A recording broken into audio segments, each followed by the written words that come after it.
Hey guys, it's Arx here and welcome back to my channel. We are finally back with a Switch review and it's been a hot minute since we did this and I'm not gonna lie, I really miss reviewing Switches.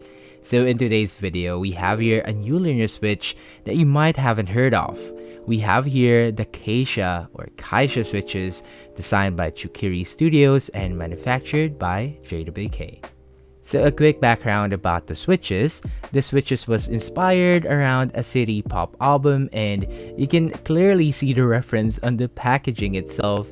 And speaking of the packaging, can we appreciate on how nice this looks like? It does looks like those old album covers, and the color wise, by the way, they said that it was inspired by the blue ocean and a red car from the cover art of the album, which I can't find. By the way, the Switches was sent for a review by Tsukiri Studios, but I wasn't paid to make the review, so of course I'll give you guys my unbiased and honest opinion about the Switch. I'll put all of their links on the description down below. So this is a 5-pin linear switch and comes in pre-factory lube. It uses an MX style housing. It also has an RGB diffuser on the top housing. It's using a 22mm extended springs with a 58-gram bottom out force. The bottom housing has a modified nylon as they added Teflon, which is really interesting to see. And we have polycarbonate for the top housing. And for the stem, it's using the UPE or LY material. So that was a very quick material breakdown on the Switches, and in today's video it's going to be the usual, but there will be no stock versus lube comparison as it already came in pre-factory lube, and I want you guys to hear it raw and be the critic on how it sounds out of the box. And there will be also a Soundtest comparison versus other linear Switches. Speaking of Soundtest, let me give you guys a quick disclaimer before we start. That the sound and experience will vary depending on your keyboard build, meaning to say that it will sound and it will feel different depending on your board. We'll be using, of course, the Vega 65 with a polycarbonate plate, a plate foam, and no case foam. Switches as pre-factory lube, and the keycaps that was used was a PBD set. So with all of that out of the way, please do enjoy the sound test on the Kaisya linear Switches.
And that was the sound test for the Kaisya Switches. If you made it up to this point of the video, I'd like to say thank you for staying. And please do let me know on what you think about the switches on the comment section down below. Let's have some quick discussion.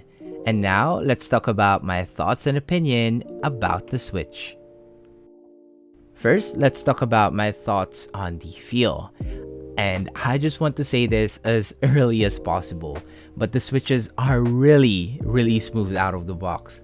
It has a pre-factory lube, but it feels like hand lube. Like, I didn't notice any inconsistency. It was just straight up smoothness out of the box.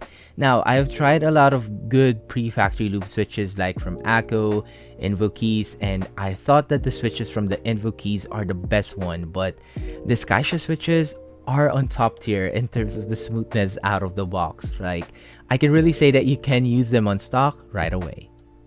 And I didn't feel any scratches, spring, and leaf crunch as well. They just feel smooth, and actually I can end the video or the review right now if I wanted to. But kidding aside, the switches feels really satisfying to type on. I really love the 22mm extended springs. Like, you can really feel pushing the switches, and because of that, the bottom out is quite consistent and you would really find yourself wanting to type on them for a longer period of time. Like, I find myself trying out the switches every now and then on monkey type. Now, the pre-travel is quite normal for a linear switch, nothing too special on that. The 58-gram springs, as I mentioned, I really love it, but I did find it a bit light at first, but I got used to it as always, so it's not gonna be a problem for you as well. Now, let's move on and talk about my thoughts on the sound. And similar to the feel on stock, it is indeed smooth and it didn't sound all over the place, and it didn't have that plastic raw sound to it. No spring pings, but I can hear a bit of a leaf crunch at times, but it's not to the point that it overcomes the smooth stock sound of the Switch.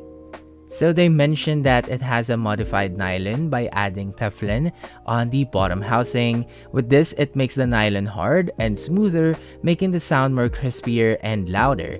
And that is indeed true. The Switch sounds really solid for me. It sounds really solid and whole. And I can say that it's between, it's not that clacky and not that deep, more on that deep clack, so it's more on that in-between sound profile. If you plan to loop them, just focus on the leaf and you should be good to go. And honestly, I feel like in terms of the sound profile, there wouldn't be much of a night and day difference when you loop them. It would only sound a little bit more subtle and would have a deeper tone to it, but nonetheless, it sounds really good on stock. Overall, I can say that the switches are really nice and worth to look out or pick up, especially if you want to try something new in terms of a linear switch. As mentioned earlier, they added Teflon on the bottom housing and is using UPE as the main material on the stem. And it just feels so solid and full. Like, it's been a while since I got excited on trying on the Switch, and I can say that the switches are really worth it. I've been reading out their development on the IC page for the switches, and they really took time in terms of trying out different materials on the Switch just to provide a good typing experience. So it's just smooth out of the box, the typing feel that it gives you, and even from the packaging, it really gives you a fun experience. The only vendor that I saw global would be Click Clack, which I am not affiliated with, and they pricing the switches around $21 for a pack of 35. And as always, I recommend you to buy one pack first, as it's enough for your alphas and modifiers if you just want to try them out, and if you really like them, you can go from there by buying another pack to complete the whole set. And that is it for the video, guys. I hope you enjoyed the review on the Kaisya switches. It's been a while and I have a lot of more switches to catch up to, so if you do find this video helpful, please don't forget to hit the like button, as it helps out my channel grow. And what's next? Well, we have like 3 new Akko switches here, and we'll be reviewing the Mons Geek M2, so stay tuned for that. Again, don't forget to hit the like button, share if you want, and of course, subscribe for more. And I'll see you guys on the next sound test. Peace.